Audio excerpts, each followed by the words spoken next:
पिंगा कपोरी पिंगा या मालिकेमध्ये लालीच्या सांगण्यामुळे प्रेरणाने जे विघ्न घातलं होतं वल्लरीला बरं करण्याच्या विधीमध्ये ते त्यांच्यावरती पडलं भारी।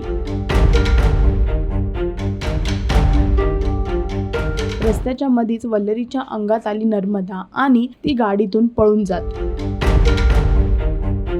तिला पकडण्यासाठी मनोज, तेजा आणि अजित गाडीचा दरवाजा खोलून बाहेर जायचा प्रयत्न करतात, पण दरवाजा एवढा जाम बसला असतो की तिघांकडूनही खुलत नाही आणि ह्या सगळ्यामध्येच एवढा वेळ निघून जातो की वल्लरी खूप लांब निघून जाते ह्या लोकांपासून। आता बघायचं आहे की हे लोक तिला कसे शोधणार आणि पुढे काय होणार हे जाणून घेण्यासाठी पिंगा कपोरी पिंगा ह्या मालिकेला पहा आणि अपडेटसाठी टेलीचक्कर ओरिजिनल्सला सबस्क्राईब करा।